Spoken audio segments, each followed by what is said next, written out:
दिल्ली में आम आदमी पार्टी के अंदर का घटनाक्रम, जो उनकी पार्टी के ही अंदर का नहीं, मुख्यमंत्री आवास के अंदर के घटनाक्रम ने उनके अंदर की असलियत को इस सीमा तक उजागर किया है कि आज उस घटना के 8 दिन बाद भी कई सवाल दिल्ली वालों के मन में बहुत गहराई से खड़े हुए हैं। जिस प्रकार की बातें आम आदमी पार्टी स्वाति मालीवाल जी के मुद्दे पे कर रही है, तो मैं उनसे सिर्फ 3-4 सवाल पूछना चाहता हूं कि केजरीवाल जी, आप तो वही नेता है ना जो कहते थे कि मैं तो 3 कमरे घर में रहूंगा और मेरा घर 24 घंटे खुला रहेगा, कोई कभी भी आके मिल सकता है, हम तो आम आदमी की पार्टी हैं, यही वक्तव्य था ना। और आज अपने शीश महल में ऐसे किले में बंद होकर बैठे हैं कि अपने मेंबर ऑफ पार्लियामेंट से कहते हैं कि अपॉइंटमेंट नहीं था तो नहीं मिलेंगे, और अगर अपॉइंटमेंट नहीं होने के बाद मिलने की बात कहेगी तो उसके साथ दुर्व्यवहार और जूता लात भी करेंगे। क्या ये चरित्र का इतना भारी बदलाव दिखाई नहीं पड़ता? और उस पर मैं एक और बात करना चाहता हूं, केजरीवाल जी, आपकी पार्टी के तो कुल 10-11 तो मेंबर ऑफ पार्लियामेंट है भाई। कोई मोदी जी की तरह आपकी स्थिति तो है नहीं कि सैकड़ों एमपी होंगे, 1000 से ऊपर विधायक होंगे तो मिलना मुश्किल होगा। और जो आपके 10-11 मेंबर ऑफ पार्लियामेंट हैं, जिसमें ज्यादातर राज्यसभा में हैं, उसमें से अधिकांश तो ऐसे जो आपसे कभी मिलने की उनको जरूरत नहीं, वो कोई आपसे कोई चीज समय मांगने के लिए आएंगे ही नहीं, क्योंकि उन लोगों ने आपकी पार्टी में इतना योगदान किया है, इतना योगदान किया है, इतना योगदान किया है कि तय करना मुश्किल हो जाता है कि योग ज्यादा या दान ज्यादा है। और उसके बाद अब टू 2-3 सांसद बचते हैं जो मिलना चाहते हैं। अब उसमें भी आपकी, अगर आपको लगता तो मैं बिल्कुल टेक्निकल सवाल पूछता हूं कि अगर आपने कहा कि उस दिन अपॉइंटमेंट नहीं था, तो हर मुख्यमंत्री का प्रतिदिन का दैनंदिन कार्यक्रम जारी होता है जिसमें उनका मिनट टू मिनट प्रोग्राम होता है, आप जारी कर दीजिए उस दिन का, और आप कहिए उस समय आप मुख्यमंत्री आवास में नहीं थे इसलिए नहीं मिल सकते थे, नहीं तो स्वीकार करिए कि मैं मुख्यमंत्री आवास में था और नहीं मिलना चाहता था। अब आइए बात, आपने कहा कि अपॉइंटमेंट नहीं था, तो नेक्स्ट क्वेश्चन, पॉइंट नंबर 3, आप कहिए कि अपॉइंटमेंट लिस्ट जारी कर दीजिए कि हमने अपॉइंटमेंट ही नहीं दिया हुआ था। Then comes the 4th question, appointment नहीं था तो वो अंदर कैसे आ गई ड्राइंग रूम तक? हम और आप में से कोई भी जाए, किसी मुख्यमंत्री के यहां अपॉइंटमेंट नहीं है तो आप गेट से लौटा दिए जाएंगे, वो अंदर कैसे पहुंची इसका आप जवाब दे दीजिए। और केजरीवाल जी सिर्फ मुख्यमंत्री नहीं, उनके बाद वो जेड सिक्योरिटी है भाई। वैसे तो वो थे जो सिक्योरिटी नहीं लेंगे वाले थे, मगर आज जेड सिक्योरिटी, और किसी जेड सिक्योरिटी वाले के घर के अंदर अगर कोई अवांछित व्यक्ति घुस गया तो उनके सुरक्षा कर्मियों ने as per the security protocol क्या कार्रवाई की? 4 दिन बाद उन्होंने ट्रेसपासिंग की रिपोर्ट दर्ज कराई है, 4 दिन बाद। अब आइए साहब, उसमें नेक्स्ट 5th पॉइंट, विभव कुमार अंदर थे जो टेक्निकली आज की डेट में कुछ नहीं है, ना सरकारी पद पे है ना राजनीतिक पद पे है, और यदि वो मुख्यमंत्री आवास में थे तो क्या उनका अपॉइंटमेंट था? अपॉइंटमेंट लिस्ट में दिखाइए कि विभव कुमार का अपॉइंटमेंट था, मगर वो भी सामने नहीं आया। और फिर अगला प्रश्न उठता है कि अगर अपॉइंटमेंट नहीं था तो वो किस कैपेसिटी में थे? और इतना ही नहीं, वो अचानक घटना के बाद अदृश्य हो गए, और अदृश्य होने के बाद वो सीधे कहां दिखे कि मुस्कुराइए कि आप लखनऊ में हैं। उसके बाद वो फिर अंतर ध्यान हो गए, फिर वो मुख्यमंत्री आवास से बरामद हुए। अब यहां मैं एक और बात कहना चाहता हूं, एक गंभीर बात।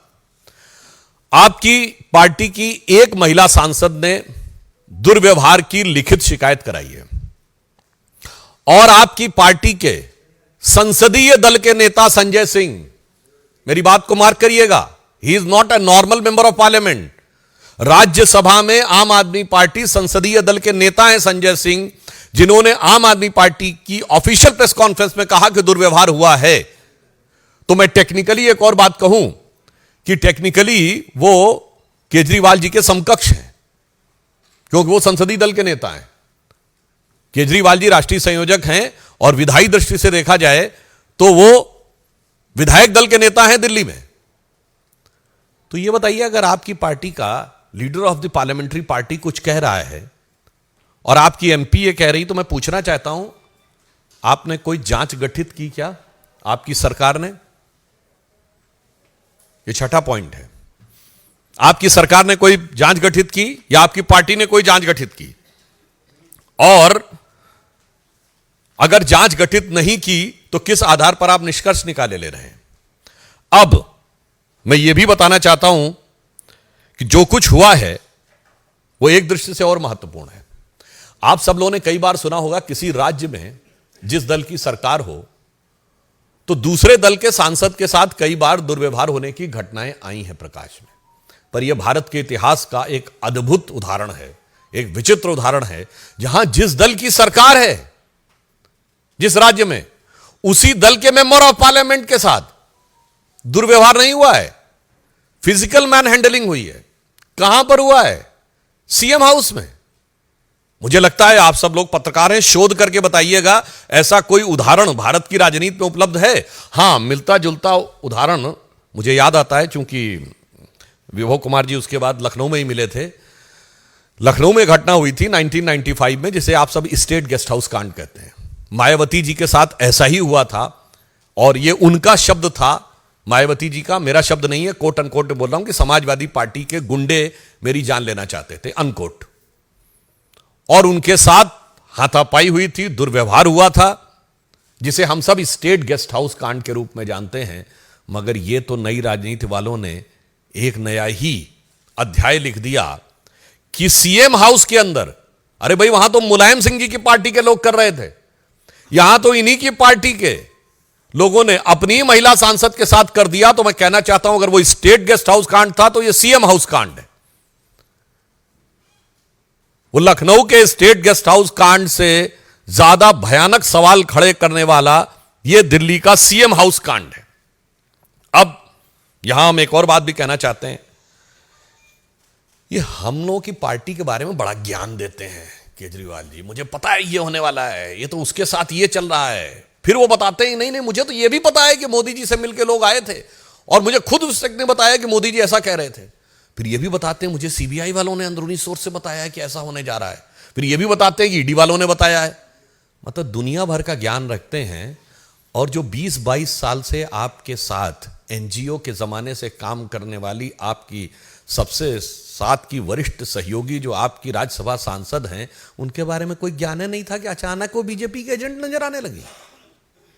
बताइए ना भाई, आप हमारी पार्टी के नेताओं के बीच की जानकारी बड़े विश्वास के साथ बोलते हैं, अफसरों ने मुझे यह बताया है, मैं फला तारीख को गिरफ्तार होने वाला हूं, और अपना कुछ पता ही नहीं। इसे कहते हैं खुद मियां फजीहत और दूसरे को नसीहत।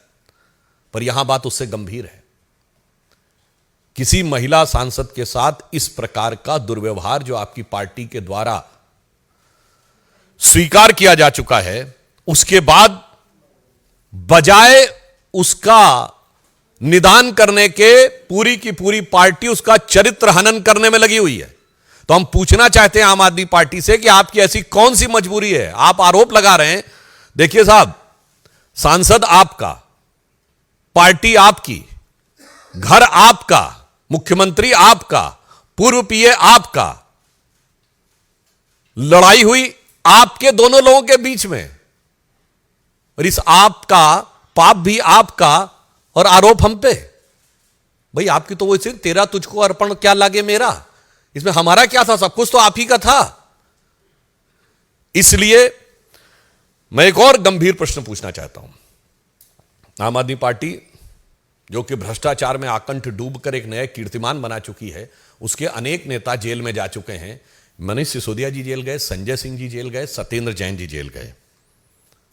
परंतु आपने कभी केजरीवाल जी को उतना विचलित और उद्वेलित नहीं देखा कि वो सड़क पे निकलकर प्रदर्शन करने लगे जितना विभव कुमार की गिरफ्तारी की बात करने लगे, जबकि वो टेक्निकली पार्टी में कुछ भी नहीं आज की डेट में।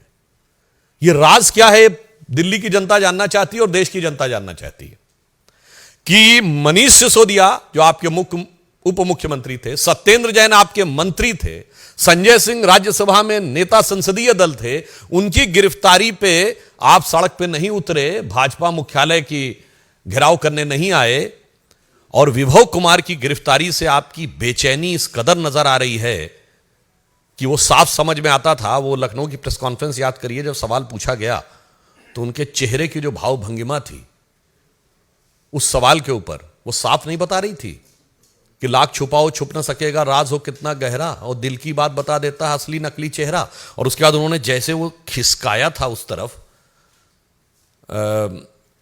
अखिलेश जी की तरफ माइक, तो हम लोगों को बचपन के दिनों की बात याद आई कि बैट्समैन आगे बढ़ा और उसके देखा गेंद बहुत खतरनाक ऑफ स्टंप के बाहर, तो अपने कदम वापस खींच लिया और जाने दिया विकेट कीपर के ग्लव्स में, वैसे ही जाने दिया सवाल उन्होंने। और उससे बड़ी बात है कि महिला सांसद के साथ यह हो रहा है और पत्रकारों के साथ दुर्व्यवहार हो रहा है। एक न्यूज चैनल की महिला पत्रकार के साथ हाथापाई, दुर्व्यवहार, और यह कहते हैं कि यह लोकतंत्र इनके आने से बचेगा। यह एकमात्र पॉलिटिकल पार्टी है जिसके ऊपर यह आरोप लगा कि चीफ सेक्रेटरी को अपने घर में बुलाकर मारपीट की। चीफ सेक्रेटरी ने लिखित एफआईआर दर्ज कराई। कोई दूसरा उदाहरण भारत की राजनीति में नहीं होगा।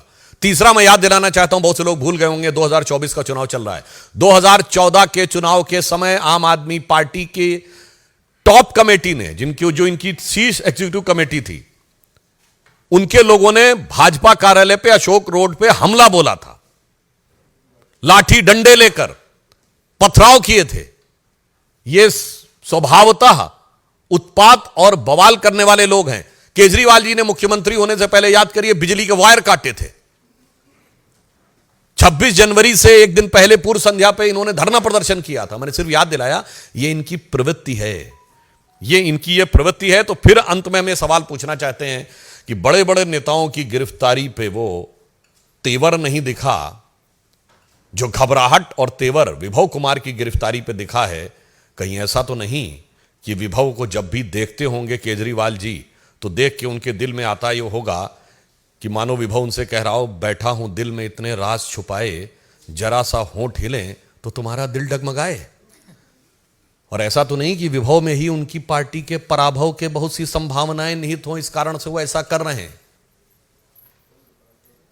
तो इसलिए हमारे केजरीवाल जी से 8 टेक्निकल सवाल हैं कि आप उन सारे टेक्निकल सवालों का जवाब दे दीजिए, अपॉइंटमेंट और इन सारी चीजों पे।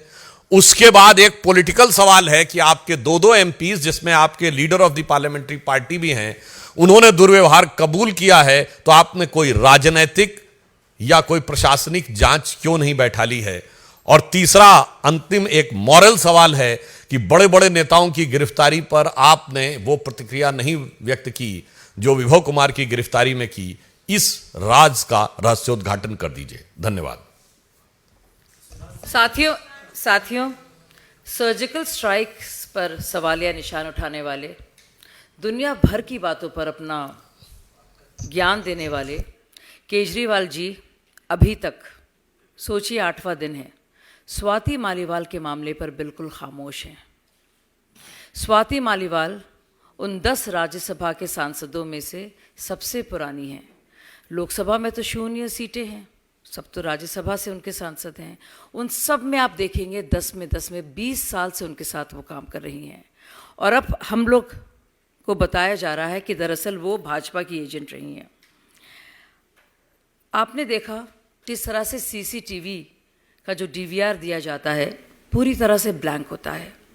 आप ये भी देखिए, जब ये वाकया होता है 13 मई को, 14 मई को विभव अपने फ़ोन का फॉर्मेट कर लेते हैं। अब वो जांच पड़ताल चल रही है। आखिर ऐसी क्या मजबूरी थी कि 2 वीडियो के बीच का जो अंतराल है उसकी फुटेज नदारत है। पहले वीडियो से पहले क्या कुछ हुआ इस शीश महल में, उसकी वीडियो भी गायब है। अब ज़रा सोचिए किस तरह से एक महिला को बदनाम करने की कोशिश की जा रही है। यानी कि सबसे पुरानी इनकी साथी, जो इनके साथ एनजीओ के पीसीआरएफ और कबीर और परिवर्तन के एनजीओ के दिनों से इनके साथ काम कर रही थी, सुंदर नगरी में झुग्गी झोपड़ी का में जो काम कर रहे थे आरटीआई कैंपेन में, वो महिला अब उनको लगता है राजनीति से प्रेरित है और भाजपा उनको इस पूरे मामले को प्रायोजित कर रही है। साथियों, स्वाति मालीवाल के बारे में अब कुछ इल्ज़ाम भी लगाए जा रहे हैं। कहा जा रहा है कोई करप्शन का मामला है। मैंने इसकी जांच पड़ताल की। ये जो मामला है 2016 का है और उसके बाद 2 बार एलजी साहब ने भी और सीएम साहब ने भी, खैर उनको तो सुल्तान साहब कहना चाहिए, शहंशाह साहब, उनसे मिलने तो उनके करीबी भी नहीं जा सकते, उनकी सबसे पुरानी साथी भी नहीं जा सकती। खैर वो अलग बात है। अब सोचिए कि 2 बार उन्होंने महिला आयोग का अध्यक्ष नियुक्त किया। अब कहा जा रहा है कि वो पुराना मामला है। यही नहीं, सुनने में आ रहा है कि उनके रिश्तेदारों के गाड़ी के नंबर ट्वीट किए जा रहे हैं और उनके खिलाफ पूरी कार्रवाई, जो उनके गुर्गे हैं, जो उनके भक्त हैं, वो बाकायदा स्वाति को बदनाम करने के लिए उनके रिश्तेदारों को भी धमका रहे हैं। ऐसा क्या है केजरीवाल जी कि आप कुछ भी नहीं बोल पा रहे? बहुत ही अफसोस की बात है। इससे पहले आप लोग जानते हैं 2015 में योगेंद्र यादव जी के साथ, प्रशांत भूषण जी के साथ नेशनल एग्जीक्यूटिव मीटिंग में किस तरह से मारपीट हुई, आप लोग ने देखा और उसका वीडियो भी मैंने पहले आपके समक्ष रखा है। आप देखिए अंशु प्रकाश के साथ ऐसी हाथापाई हुई। उस वक्त भी सीसीटीवी नज़ारत थे। जहां जहां अंशु प्रकाश मौजूद थे, सिर्फ उस जगह के सीसीटीवी काम नहीं कर रहे थे। उस पर भी अरविंद केजरीवाल ने कहा कि मारपिटाई कैसे हो सकती है, ये झूठ बोल रहे हैं, भाजपा के एजेंट हैं। लेकिन 2 लोग इसके लेकर जेल गए, चार्जशीट हुए, एमएलए अमानतुल्लाह खान और एमएलए प्रकाश जारवाल। तो साथियों, आप देखिए अपनी ही महिला साथी जो सबसे पुरानी रही हैं, आतिशी से भी, सौरभ से भी, संजय सिंह से भी, और जो भी लोग अभी आपको दिख रहे हैं, उन सबसे पुरानी साथी को किस तरह से और परेशान करने की कोशिश की जा रही है। जो दुर्व्यवहार हुआ है उनके साथ, उसका जिक्र नहीं है कहीं पे भी। वाकई में बहुत ही अफसोस की बात है। आप अपने सवाल पूछिए। सुधांशु जी, टाइम्स नाउ नवभारत और टाइम्स नाउ में एक स्टिंग ऑपरेशन दिखाया, ऑपरेशन ब्लैक डॉलर, जिसमें ये बताया गया कि किस तरीके से एफसीआरए का उल्लंघन करके आम आदमी पार्टी ने 8 करोड़ रुपए इकट्ठा किए और इस बात की जानकारी ईडी ने अब गृह मंत्रालय को सौंपी। देखिए, निश्चित रूप से इस प्रकार की जो भी जानकारी आएगी उस पर जांच एजेंसियां नियमानुसार और विधि सम्मत कार्रवाई करेंगी। बस ये बात जरूर है कि एक बहुत स्थापित नियम है जो हर व्यक्ति को पता होता है कि फॉरेन से अगर आप कोई फंडिंग लेते हैं तो उसके स्थापित नियम है। जैसे नंबर 1, आप एक ही अकाउंट में पैसा ले सकते हैं। नंबर 2, उसका यूटिलाइजेशन सर्टिफिकेट तुरंत आपको देना पड़ता है। तो अगर उनके पास ये सारी चीजों की ईमानदारी से बात थी तो उन्हें ओपन कर देना चाहिए था।